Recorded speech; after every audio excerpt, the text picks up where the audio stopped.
Good morning and welcome to News Update on RSTV, Channel 22, Port Harcourt. I am Catherine Ago.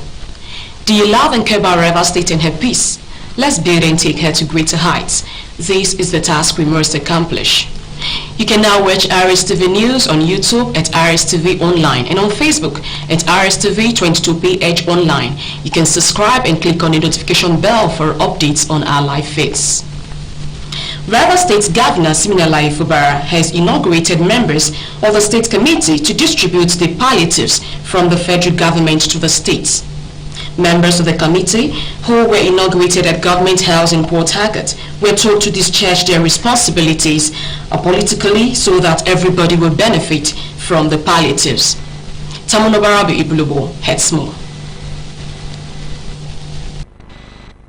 Since the removal of fuel subsidy by the Bola Tinubu-led administration at the federal level, the economic hardship on Nigerians have continued to excruciate. The palliatives therefore come as relief to many, which the River State Governor Siminalayi Fubara said his administration has received through the Nigerian Governors Forum.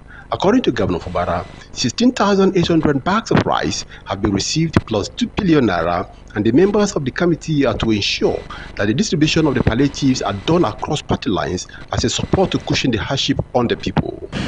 We are also in receipt of 2 billion. So we also thought it wise that it will also be proper to bring in all the local government chairmen, since you represent your LGAs, so that you can go back, call your people, and your people you're calling is no longer just the PDP or the APC, is you are the one representing the LGA. I don't know the formula you're going to use, but I think it should be a communal formula, something that can get to the people that you represent. Speaking on behalf of the committee, the chairman, Ambassador Desmond Akhawo, thanked the governor for the confidence reposed in them and pledged that they will not disappoint the expectations on them. This message to our homes and various communities, we consider it as very solid. And for the state, we've already been doing this through various channels and alleviating the sufferings of our people. So for us, it's not new. And for our state, we need to have considered the local government chairman as a channel for this. Means that you really want it to get to the real grassroots. We sincerely thank you. So I will give you one assurance that we will not disappoint you. Other members of the committee included Mr. Dabaraboye Briggs, representing the Secretary to the River State Government, who will serve as his Secretary, the Commissioner for Social Welfare and Rehabilitation, Mrs. Inimim Agoma, and all the chairmen of the 23 local government areas of the state to serve as members. Tamunobarabi Ibulubo, RSTV News.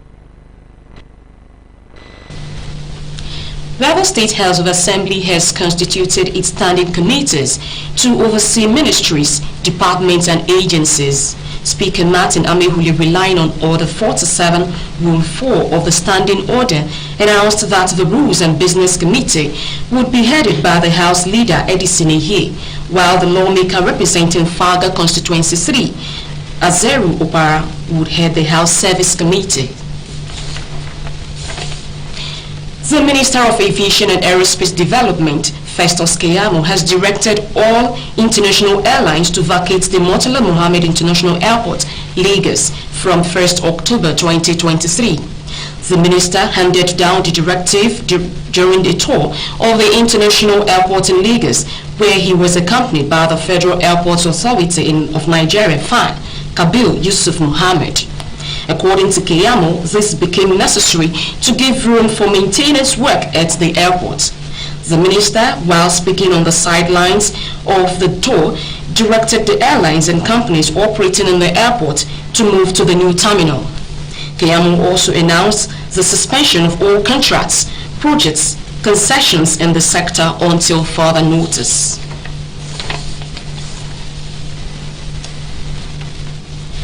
The federal government has promised to eradicate neglected tropical diseases by 2027. Deputy Director and Program Manager of the National Trachoma Elimination Program, Federal Ministry of Health, Dr. Nicholas Olobio, said these are the ongoing 2-day National Trachoma Quarterly Review meeting in Abuja. Dr. Olobio said these diseases are neglected because they are absent from the global health agenda, receive little funding, and are associated with stigma and social exclusion. NTDs are a diverse group of 20 conditions that are mainly prevalent in tropical areas where they affect more than 1 billion people who live in impoverished communities. Nigeria carries about 25% of Africa's NTDs burden, making it one of the most endemic countries in the world for the debilitating conditions. Manchester United have been closing in on a loan deal for Tottenham fullback Sergio Reguilon. United is searching for a left back with both Luke Shaw and Tyrell Malacia out for an extended period of time because of injury. Talks with Chelsea over Marc Cucurella failed to reach a positive conclusion, but conversations over Spain Reguilon have been more positive. United are also trying to complete a deal for Fiorentina's Sofia Amrabat. Midfielder Amrabat, who starred for Morocco in last year's World Cup, is under contract until 2024 with a Serie A club. Reguilon, 26, has been cleared to have a medical with United, and providing there are no issues, could feature in Eric Ten Hag's squad for Sunday's trip to Arsenal. Reguilon joined the Tottenham from Real Madrid in September 2020 on a 5-year deal, but spent last season on loan at Atletico Madrid. That's the news update. I am Catherine Ago. Dawn Train comes up next. Stay tuned.